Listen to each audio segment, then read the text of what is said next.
próprio incorporador, ele pode, primeiro, melhorar a satisfação do cliente na medida que o cliente vai tender a ter menos problema. Então, se ele faz a manutenção de forma adequada, você tende a ter um produto mais durável. Se ele faz uma intervenção respeitando o que está lá,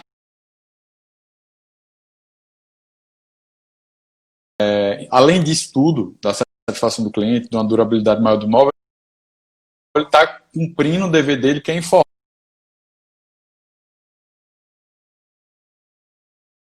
as responsabilidades do usuário em relação à questão das manutenções.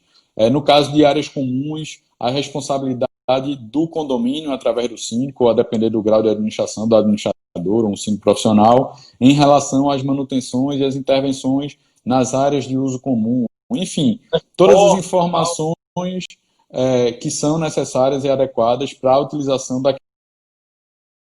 Com certeza. E em relação a essas garantias, por parte do consultor e incorporador, essas garantias elas são bem definidas, bem descritas, de forma bem clara, lá na norma de desempenho, né? Quando fala das responsabilidades das partes. Então, isso é uma informação que ela tem que ser muito claramente fornecida para o condomínio. E você falou muito bem do dever de publicidade. Isso é uma coisa que a gente bate na tecla constantemente com o pessoal que utiliza aqui a nossa ferramenta, nossos clientes, nossos parceiros. Porque, querendo ou não, além do manual, a entrega das informações junto com o manual tem que se dar de forma completa, né? Não só do manual e do que compõe ele, mas também, por exemplo, os projetos, todos eles têm que ser fornecidos, né? Para que essa informação seja disponibilizada e que, no fim das contas, o edifício seja bem cuidado, né, pelos usuários. Exatamente. Um dos pontos que eu sempre vinha trazendo muito é o seguinte: essa questão do manual nem era um ponto que não tinha muita importância, mas à medida que as demandas foram sendo judicializadas, enfim, que o Poder Judiciário foi vendo que muitas vezes o consumidor não tinha informação adequada, às vezes você tinha condenações, vamos dizer, meio injustas, que às vezes eram casos de falta de manutenção, mas, sei lá, às vezes o consumidor ele não tinha informação adequada sobre o que ele deveria fazer ali. Então, a gente sempre recomendou a nossos clientes, vamos dizer, fazer além da obrigação dele. Não simplesmente entregar o manual, mas, por exemplo, em determinadas datas, notificar o condomínio sobre as normas importantes que ele deve fazer. Enfim, deixar na mão dele, de forma clara e acessível, as informações necessárias para a realização das obras. E isso, vamos dizer, não é uma obrigação legal. A obrigação legal é, em tese, apenas o manual. Só que muitas vezes, no caso concreto, o simples cumprimento da obrigação legal não é suficiente, porque o juiz, às vezes, ele é usuário. Ele vê, pô, o cara tinha que meter a mão lá no cifrão,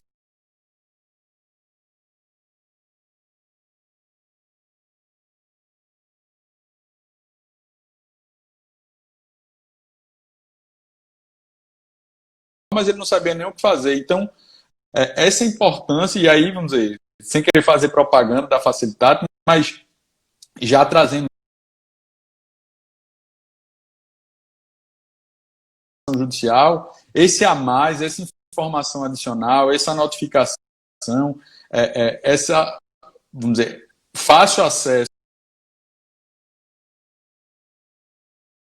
Eu disse a ele aqui no manual que ele deveria fazer dessa forma. Um mês antes eu fui lá e notifiquei, disse que ele precisava fazer aquela manutenção a mais, essa informação mais acessível, eventuais notificações nas manutenções mais importantes. Enfim, ela é fundamental para você conseguir demonstrar que você fez todo o seu papel e que, na verdade, o problema foi do consumidor que não se atentou ali a, enfim, usar de forma adequada ou fazer a manutenção de forma adequada em relação ao imóvel. Esse é um dos principais motivos da gente ter criado o Facilitate, do Facilitate existir, que é justamente a gente facilitar a forma com que as informações elas chegam para o condômino. Não só para dar um respaldo melhor para a construtora, para a incorporadora, porque isso é importante sim, mas também porque tem muitos casos em que a informação ela não é fornecida da forma completa, né?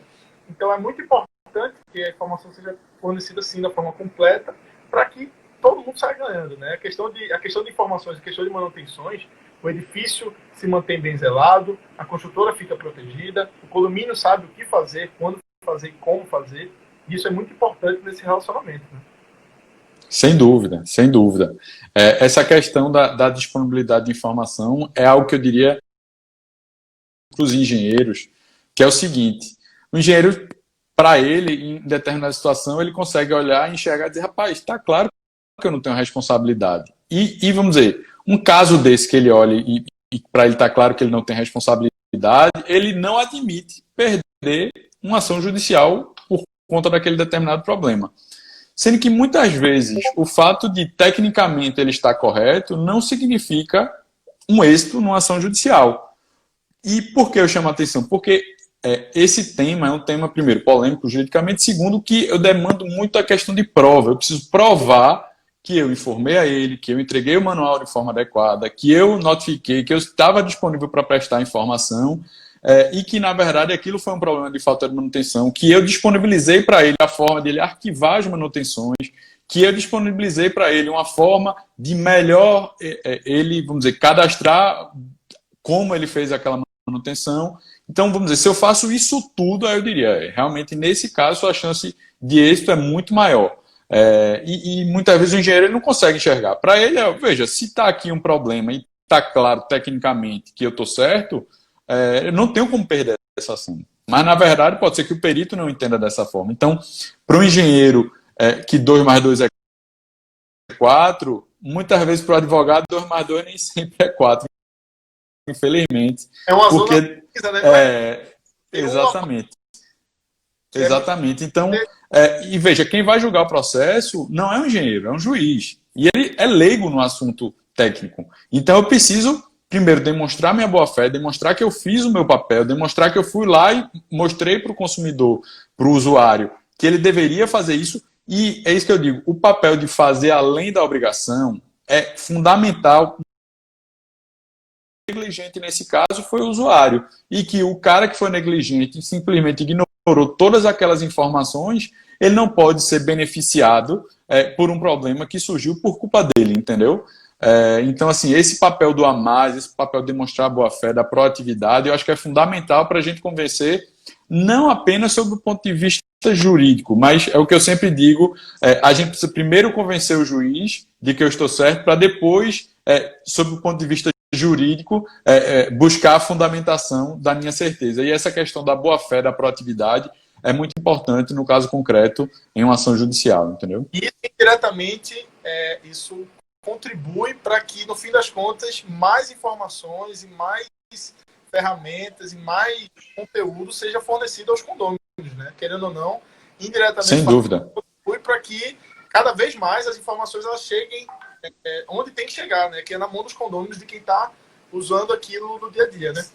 Sem dúvida. Essa questão da publicidade, por exemplo, já teve situações, por exemplo, que eu me deparei, não em processos meus, mas em outros que eu cheguei a avaliar, que na perícia se reconheceu que de fato era um problema de manutenção, mas ainda assim o juiz optou por condenar a construtora por entender que houve ali uma falta do dever de publicidade e informação. Então, vamos dizer, é aquela história do engenheiro. Pô, eu não admito perder porque está claro que foi um problema de manutenção, certo?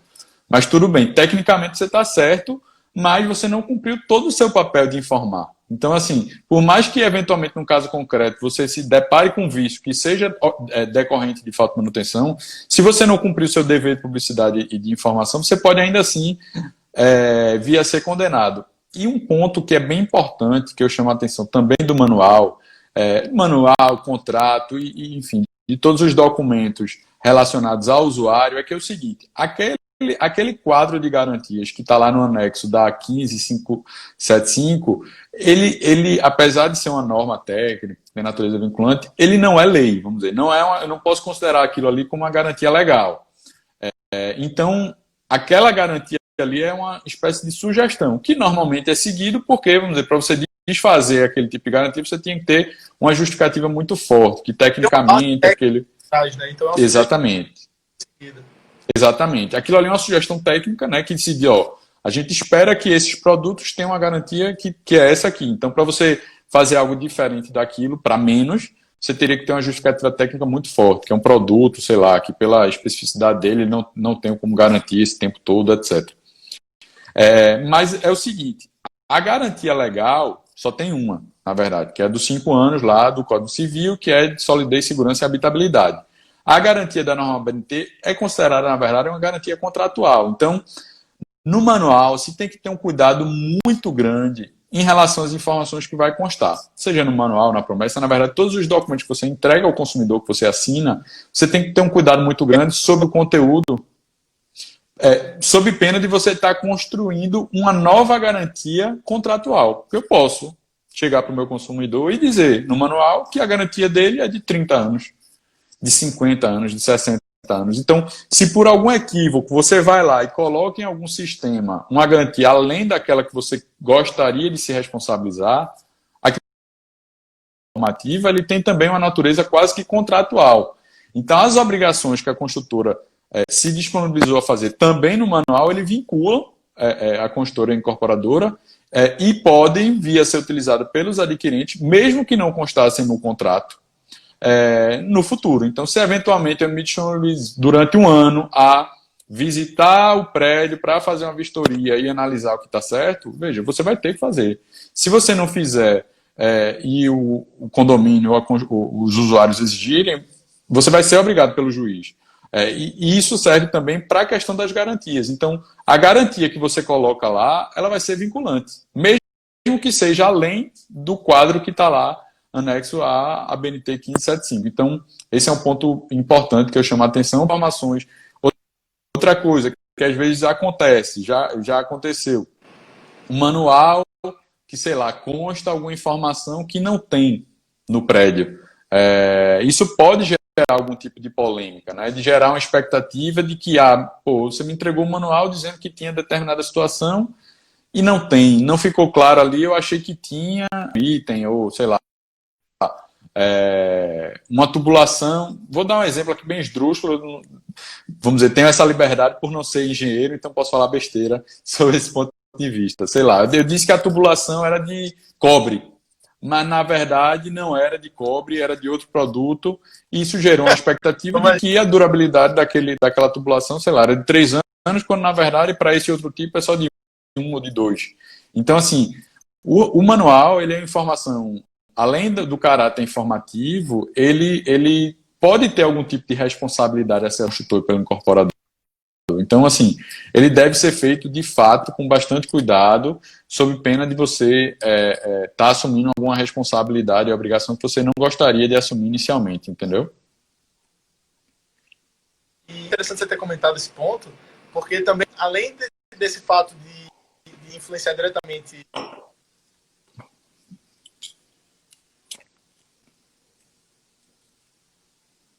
na durabilidade, a garantia, né?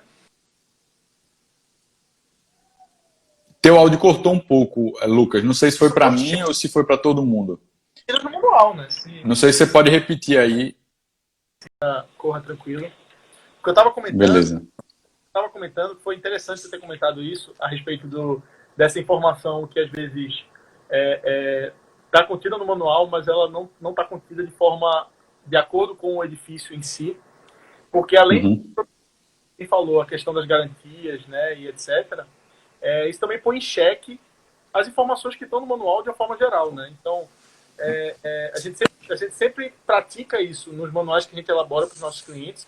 A gente sempre deixa isso bem claro, que o manual ele precisa ter 3 pilares. Ele precisa ser específico, ele precisa ser técnico e ele precisa ser acessível, ele precisa ser didático. Então, o manual, ele obrigatoriamente ele precisa ter essas 3 características. Ele precisa ser específico a respeito daquele edifício. Ele não pode ter informações a mais ou a menos, porque senão não vai cumprir o papel que ele precisa cumprir, né? Ele precisa ser técnico, ele precisa seguir as normas, né? 15575, a 14037, assim como a 4. Precisa ter o rigor técnico da parte de engenharia, da parte das instruções, né, de manutenções. E ele também precisa ser didático, porque, acima de tudo, se você construir um manual de 500 folhas, de uma linguagem técnica avançada, como você bem disse, o usuário lá na ponta que vai consumir esse material, esse conteúdo, esse manual, muitas vezes ele é leigo, ele não é engenheiro, não é construtor, não é nada disso. E a gente precisa pegar essa informação do manual e oferecer ela de forma didática, de forma acessível. Uhum. Exatamente, exatamente. E isso está dentro daquele pacote que eu falei do dever de publicidade de informação para o consumidor. Não adianta nada eu fazer lá informações totalmente técnicas, que a pessoa não vai entender nada, porque quando eu apresentar para o juiz vai dizer, sim, eu também moro num prédio, sou usuário tanto quanto essa pessoa, e se você me entregasse esse papel aqui, eu iria fazer a mesma coisa que ele fez. Então, você não tem direito e vai julgar a ação procedente, condenando a consultora a pagar, ou, enfim, a fazer a obra que o autor lá demanda. E aí, isso é bem importante, porque tem uma outra questão, que é o seguinte, vamos dizer, é um calo, de certa forma, para as consultoras incorporadoras, que é o que o Código de Defesa do Consumidor traz em relação à responsabilidade solidária, né? Porque na relação de consumo, aqueles que participam da cadeia, eles têm responsabilidade solidária por qualquer problema que venha aparecer. Então, por exemplo, eu vendo um apartamento que tem uma banheira, certo? E aí o incorporador vai lá e apresenta a informação, entrega, mas aquilo não foi feito de forma adequada. Se eventualmente eu, na qualidade de consultor incorporador, não fizer o papel de forma adequada, de ver se a banheira foi bem instalada, se a informação que foi entregue pelo fornecedor lá da banheira foi traduzida de forma correta e adequada para o manual, se for o caso, se essa foi a informação que deva constar. Se eventualmente o usuário tiver algum problema, ainda que seja um problema de culpa do fornecedor da banheira, eventualmente, o construtor ou o incorporador, eles serão responsabilizados. Então, essa questão da responsabilidade solidária traz um alerta adicional a esse dever que o incorporador e o construtor têm em relação ao usuário. Então, é como se fosse um cuidado adicional que traz para essas informações também do manual, por conta da questão da responsabilidade solidária. Então, não basta, não é suficiente, vamos dizer, você simplesmente repassar a informação sem analisá-la de forma adequada, por conta também dessa questão da responsabilidade solidária. Foi até um ponto que a gente conversou na live com o Jorge Valença, um ponto que ele levantou. Jorge Valença é um engenheiro, Rafa, que ele é lá da Moura do Bem Engenharia, da parte de assistência técnica. E ele comentou que eles têm uma prática de retroalimentação dos indicadores de assistência técnica muito interessante. E ele comentou justamente isso, né? A importância de você mapear esses indicadores e você alimentar, principalmente o setor também de compras de materiais de fornecedores, né? Porque, querendo ou não, o fornecedor ele vai ter essa questão de que, além dele influenciar diretamente a qualidade do serviço do produto que você entrega, ele também tem que cumprir e tem que estar disposto a cumprir essa responsabilidade pós-construção, né? Então, prestar uma assistência técnica, saber que, eventualmente, um problema que pode surgir no edifício pode ser de responsabilidade desse fornecedor. Esse fornecedor precisa estar junto com você, alinhado com você na prestação desse serviço, né? A gente conversou um bocado, teve um bocado de Augustino, perguntas interessantes sobre o tema, e a gente vai passeando entre perguntas e tópicos relevantes. O que você acha? De acordo, totalmente de acordo. Pode seguir aí. Você quer seguir seguir perguntando? Você tem elas aí? Como é que a gente faz? A gente pode alternar. Teve uma pergunta que surgiu que entra naquele mérito que a gente comentou, né? Aqui na live, que é a questão de que às vezes o entendimento do engenheiro é preto no branco, mas a parte jurídica ela tem uma análise diferente, né? Exatamente. Que surgiu foi o seguinte: a falta de manutenção é uma pergunta clichê. A falta de manutenção no período indicado no manual causa a perda imediata de garantia ou alguma margem? Eu acho que vocês já responderam, mas a gente podia complementar a resposta. Veja, a falta de garantia pode ser tida, como muitos engenheiros, talvez até alguma norma técnica diga aí, nas entrelinhas isso também, que geraria perda imediata da garantia, mas a regra que vem sendo adotada pelo judiciário não é essa, certo? O que é que vai acontecer na prática, certo? O usuário ele tem o dever de manutenção, enquanto que o construtor incorporador,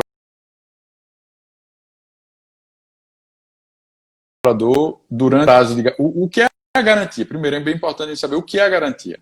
Garantia é o período durante o qual o construtor incorporador ele se compromete a fazer de forma adequada e perfeita.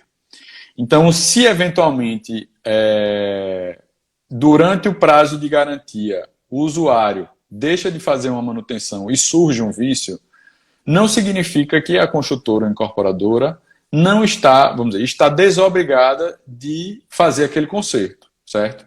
Então, em resumo, minha resposta, de acordo com a jurisprudência, vamos dizer, as decisões do judiciário, é que a falta de manutenção não acarreta de forma imediata a perda da garantia. Mas se aquele vício surgir em razão da falta de garantia, aí sim ele perdeu o direito a aquele conserto, vamos dizer assim, entendeu? Então, a regra geral é que, em tese, ele perderia, mas se o problema, desde que o problema que venha a surgir seja decorrente desta falta de manutenção. Não sei se fui claro aí na resposta.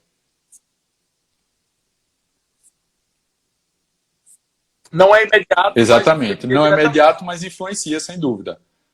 Exatamente. Não exatamente. É o entendimento é por aí. Né, na perda de garantia. Um dos...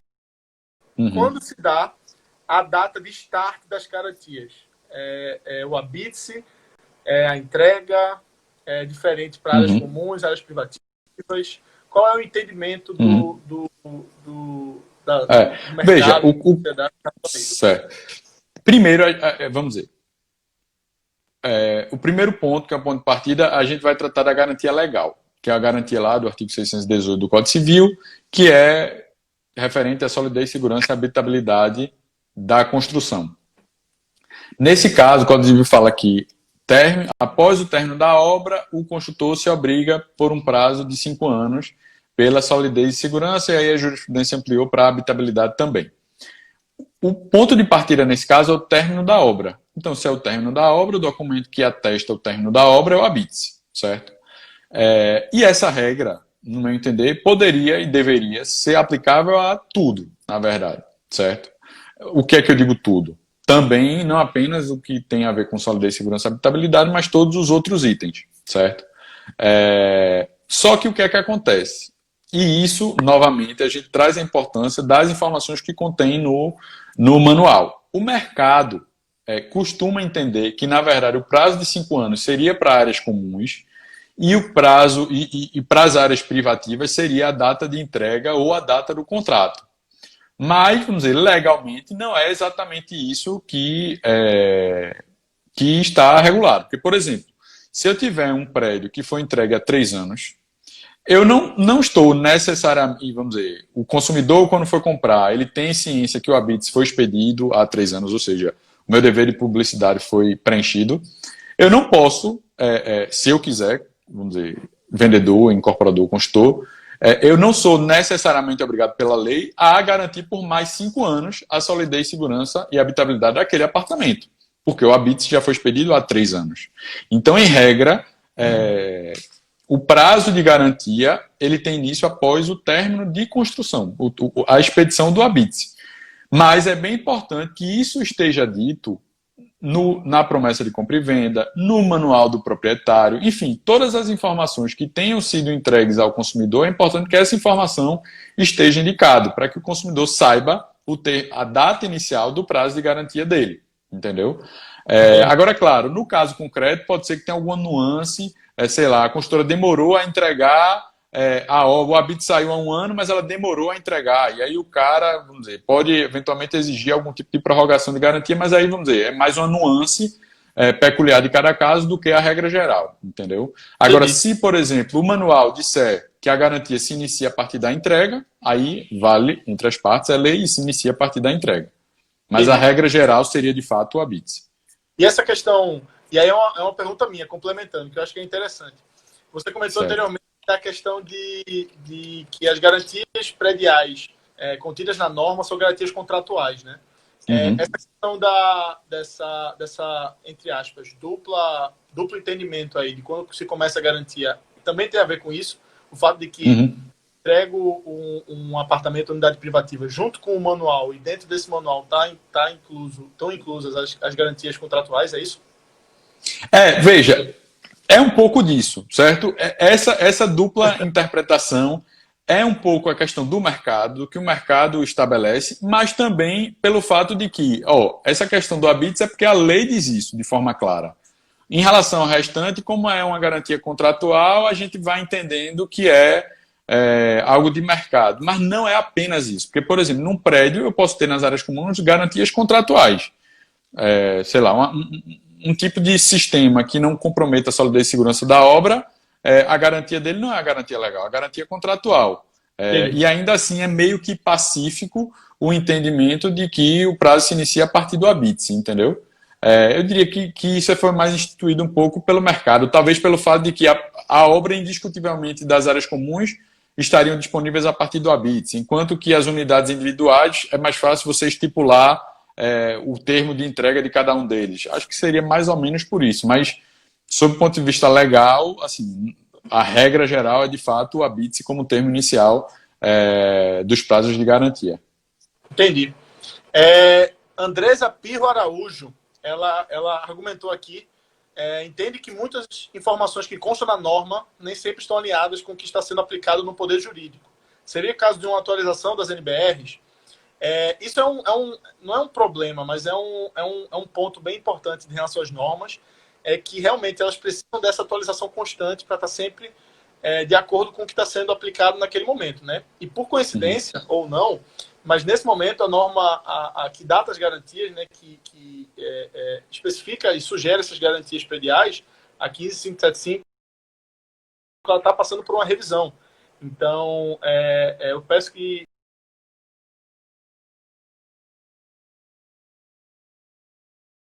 eu sugiro que você fique de olho aí nas grandes instituições nacionais aí da parte técnica de engenharia, CEBIC, Sinduscons e assim por diante, que nesse momento tem uma comissão que tá, eu não consigo te precisar agora, Andresa, exatamente qual é o Sinduscon, qual é a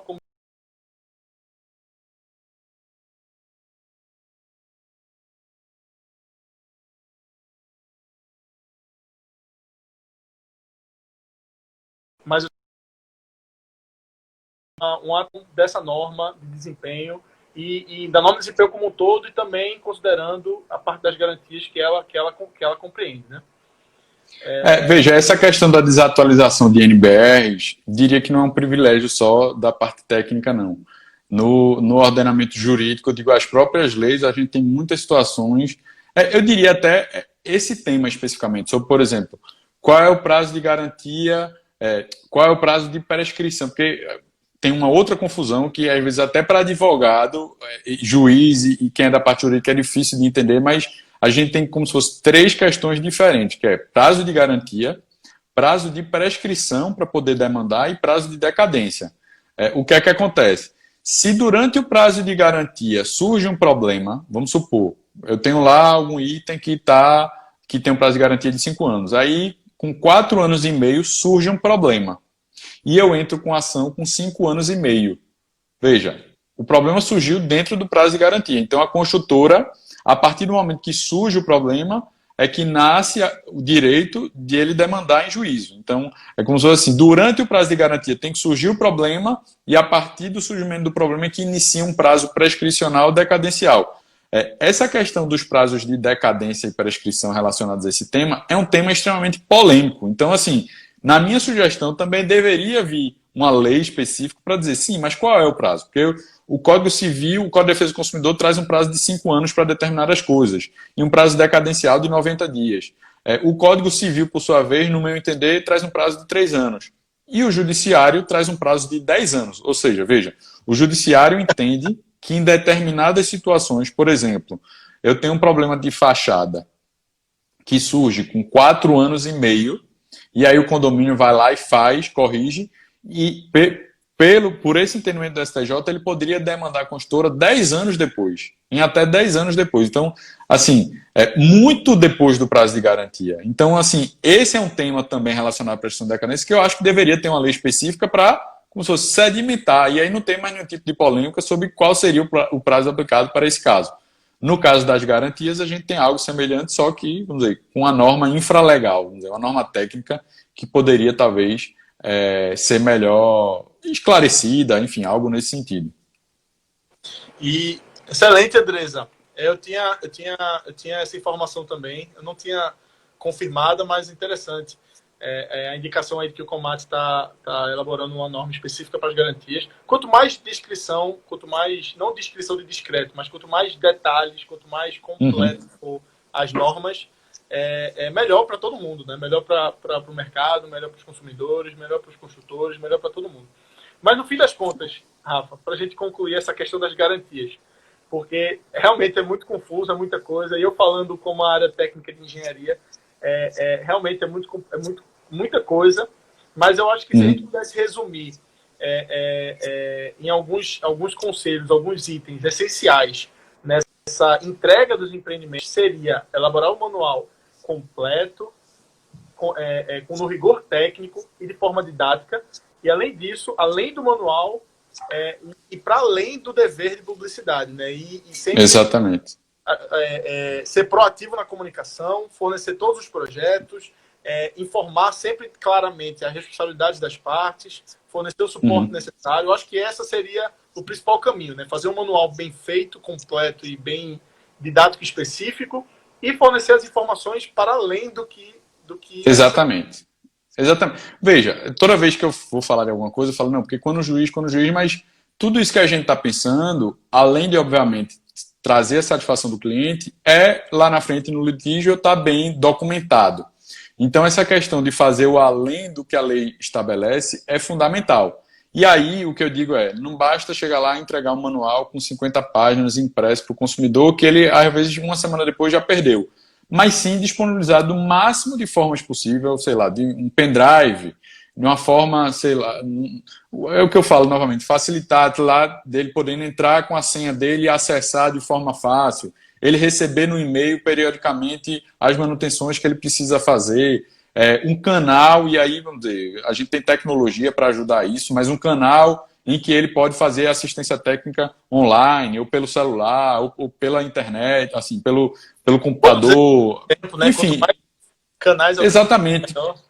Quanto mais fácil for o acesso pelo consumidor às formas de consulta ou de acesso da assistência técnica, por exemplo, ou se eventualmente ele ficou com uma dúvida, vou precisar aqui quebrar uma parede, eu não entendi muito bem no manual, se pode um canal de acesso para ele tirar as dúvidas sobre o ponto de vista técnico. Então, quanto mais formas eu tenho de informar o consumidor o que ele deve fazer, mais fácil num litígio demonstrar que, na verdade, a negligência foi do consumidor e mais chance de êxito eu tenho numa ação judicial. Só mais um ponto em relação a essa questão da garantia, e que também é uma dúvida, e que novamente é uma outra polêmica sob o ponto de vista jurídico. Na verdade, esse tema, a gente tem muitas discussões jurídicas com poucas conclusões de forma clara e absoluta. Um ponto que o pessoal muito questiona é em relação à questão da assistência técnica. Se a pessoa abre uma assistência técnica relacionada a um determinado item, eu preciso renovar a garantia, o que é que acontece nesses casos? Novamente, a lei não trata de forma clara o que é que acontece, mas o que é que eu recomendo, certo? Como não há obrigação de renovação de garantia, você pelo menos suspenda o prazo de garantia durante o período em que você fez a obra. Sei lá, às vezes é algo que você precisa passar muito tempo para poder fazer uma intervenção, e aí, sei lá, às vezes a pessoa precisa até sair da casa, passou 2 meses, 3 meses fora da casa. O que a gente recomenda, e tem decisões nesse sentido, é que durante o período em que ele ficou sem o bem, a garantia estaria suspensa e reiniciaria, não do zero, mas assim, voltaria a correr quando ele tivesse acesso ao bem. E você daria, nesse caso, garantia pelo serviço que você prestou. Então, se você fez lá um serviço separado, no imóvel... Né, exatamente. Não seria a garantia do produto, mas como se fosse uma garantia do serviço que você fez lá no imóvel para poder corrigir aquela patologia. Entendi. Exatamente, Cláudia. É importante essa comunicação ativa, a entrega desse manual, tudo completo, mas não só realizar essas entregas, como documentar que essas entregas se deram, né? Então, a parte da entrega do empreendimento, ter sempre tudo bem assinado, a comunicação reforçada por e-mail em vários locais, para que, no fim das contas, como bem o Rafa falou, se proteger de um litígio no futuro, eventualmente, de poder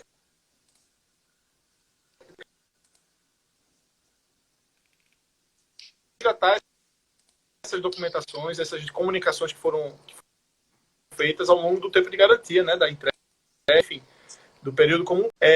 Exatamente. E esse papel o próximo item que a gente tinha mapeado, para a gente conversar, bater um papo, acho interessante, e você trouxe à tona, a respeito de assistência técnica, você comentou a respeito de garantias pós-assistência prestada, mas eu queria levantar à tona, né, um outro tópico, que é a respeito da prestação da assistência técnica por parte da consultora. Eu queria que tu comentasse um pouquinho a respeito das responsabilidades, dos prazos, do compromisso que a consultora tem em prestar aquela assistência técnica, se tem algo definido em relação a em quanto tempo aquela assistência, aquela solicitação ela tem que ser respondida, até quanto tempo tem que ser resolvido, se depende do tipo de serviço. Quais são as características legais, digamos assim, que os prestadores de assistência técnica de uma construtora eles estão à mercê? Veja, eu vou dividir aqui, muito bom essa pergunta, isso é algo que nem sempre o pessoal está atento. Eu vou dividir aqui em alguns tópicos. O primeiro deles é em relação à questão do dever de assistência técnica, certo? Então, se o meu produto está na garantia, as construtoras, obviamente, ele tem o dever de assistência técnica e, vamos dizer, em tese, de forma gratuita, sem ter nenhum tipo de problema. Então, a primeira dúvida que às vezes surge eu posso cobrar pela assistência técnica? Não, se o produto está na garantia, você não pode cobrar. Agora, o que é comum? O cara vai lá, tem um problema, aí você vai lá, vai fazer assistência técnica, vê que, na verdade, foi um problema que o cara interviu no imóvel e foi um problema de manutenção. Aí, você vai lá, improcedente. Aí ele chama de novo. O que a gente, às vezes, sugere para os nossos clientes coloca no manual que, se ele demandar, sei lá, 2 vezes improcedente, na terceira improcedência, o cara vai cobrar uma taxa de visita, alguma coisa nesse sentido, certo? Esse é o primeiro ponto. Em relação aos prazos de retorno da assistência técnica, também não tem nada na lei que estabeleça um prazo que, teve um problema aqui, eu tenho que ir lá em até 24 horas. Não existe esse prazo de forma clara e objetiva. Mas, obviamente, vai depender do tipo de patologia. Se eu, eventualmente, estou tendo uma infiltração no meu imóvel e é algo grave, que cada vez piora e está, enfim, entrando nos outros apartamentos ou então entrando nos outros cômodos e pode prejudicar meus móveis, o ideal é que você vá, inclusive, de imediato, porque os prejuízos que eventualmente forem causados, se de fato for um vício construtivo, você que vai ter que bancar. Então, essa questão do prazo de retorno tem que ter uma razoabilidade e vai depender muito do tipo de problema. Então, sei lá, acho que até 5 dias ou até 4 dias é um prazo ok, razoável, mas vai depender. Se for algo muito grave, você precisa levar um perito específico, pode ser que o prazo demore um pouco mais. Se for algo que precisa de uma reparação muito imediata, talvez 5 dias seja muito. Então, vamos dizer, sem responder de forma objetiva, mas de forma genérica, como é o direito, depende. Tem que ser num prazo razoável, você não pode dizer, não, vou daqui a 90 dias. Com certeza o juiz vai condenar você a dizer que não atendeu de forma clara e adequada a assistência técnica. Não precisa ser em 24 horas sempre, mas também não pode ser em 60 dias qualquer tipo de chamado que venha a ser aberto. O correto, me corrija se eu estiver errado, mas o correto seria, ao invés de focar necessariamente no prazo em prestar assistência, seria focar em dar uma resposta rápida àquele chamado. Sem dúvida. E isso, vamos dizer, faz parte um pouco do dever de informação, né? Porque se o cara abre um chamado, passa 2, 3 dias e tu não tem nenhum retorno, se eu responder dizendo, respondi, recebi, daqui a 7 dias eu vou aí. O cara já sabe que pelo menos, e até uma orientação inicial, esse problema aqui, o ideal é que você não faça isso, mas daqui a 5 dias vai um técnico aí olhar. eu acho que fica muito melhor. E Entendeu? até. E Oi, fala, Rafa. Pode concluir. não, e o terceiro ponto, não sei se você ia falar desse assunto, mas também falando da assistência técnica, é o prazo em relação ao conserto, certo? Que aí é bem importante, porque o Código de Defesa do Consumidor, já nesse ponto, ele trata. Ele diz que se o vício não for sanado no prazo de 30 dias, o consumidor ele pode pleitear a substituição do produto, a reparação ou a devolução do valor.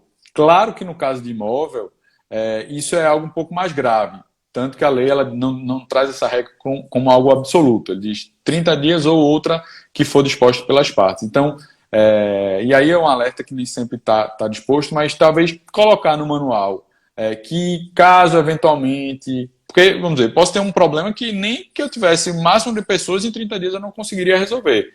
Mas é bem importante estar atento que a consequência de eu superar um prazo de 30 dias pode ser muito grave. Então, se eventualmente você achar que aquela intervenção precisa ser concluída num prazo superior a 30 dias, é importante você fazer um documento bem amarrado com o adquirente, dizendo que ele tem ciência, que ele concorda e que não tem nenhum tipo de problema em relação ao prazo que será feita a execução. O prazo de execução, mesmo sendo inferior a 30 dias, ele é bem importante estar dito para o consumidor, para ele não dizer que você está demorando, porque a demora decorre de uma expectativa, se não foi fixada com ele, ou de um descumprimento do que foi objetivamente estabelecido. Se você faz um produto... Né? Que você não deixou Exatamente. Claro. Porque, por exemplo, eu corrigi um problema no banheiro em 2 dias, pode ser muito tempo. Você é engenheiro, pode ser que em 2 dias seja super rápido. Então, assim, se eu não estabeleço com a pessoa um prazo, para você pode ser rápido, mas para ele pode ser demorado. Então, novamente, a gente está falando do dever de informação, de comunicação e publicidade que evita um problema, um litígio futuro, entendeu? E até complementando um pouquinho do segundo item que você pontuou, que é a respeito do tempo aí de resposta, né, para cada assistência, é uma dica aí para o pessoal de engenharia, provavelmente vocês conhecem, mas isso é um dos principais pontos da importância de se ter um CRM de assistência técnica. O que é um CRM de assistência técnica? Uma plataforma, um sistema que vai te auxiliar a poder dar uma resposta ágil a esses chamados de assistência técnica. Tem até alguns CRMs aqui, até uma consultora Carrilho, se não me engano é a Carrilho, que tem um CRM assim, em que a abertura de chamados é direto pelo site e no site já dá para agendar a visita do técnico, o próprio consumidor. Então isso é sensacional. Isso é a transparência e a comunicação ativa, é o dever de publicidade sendo cumprido na sua totalidade. Né? Exatamente, exatamente. E veja, não existe uma resposta, não, eu cumpri ou não cumpri. É aquela questão de, veja, quanto mais eu demonstrar que era fácil, que ele não tem desculpa, não, mas eu não tenho internet, não, mas, enfim, eu não sabia qual era o site, não. Quanto menos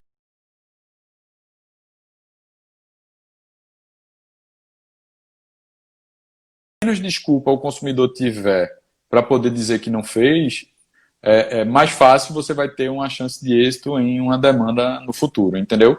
E também mais satisfeito ele vai estar de ser facilmente atendido, enfim, acho que a prevenção do litígio mais importante é a satisfação do cliente, que um cliente satisfeito ele não entra com ação para poder questionar qualquer tipo de coisa, ainda que eventualmente ele tivesse algum direito. Então, eu acho que mais do que essas coisas sobre a ótica jurídica é a satisfação do cliente. Um cliente satisfeito, ele não entra com ação contra ninguém, entendeu? Sensacional. Exatamente isso. Pô, Rafa, eu acho que a gente tá concluindo agora 1 hora de live. A gente teve alguns percalços aí no meio do caminho, mas eu acho que a gente conseguiu trocar uma ideia bacana. Eu agradeço demais. Foi legal. Ter participado, ter aceito o convite. Eu que agradeço aí o convite. É isso. Rafa, se pudesse despedir, pra gente não ficar se atropelando. Certo, beleza. Bom, pessoal, agradeço aí quem nos ouviu e estou disponível. Caso alguém surja alguma dúvida depois, pode mandar aí no canal do Facilitato ou até no meu Instagram mesmo, que eu respondo com total satisfação, tá bom? E aí foram dicas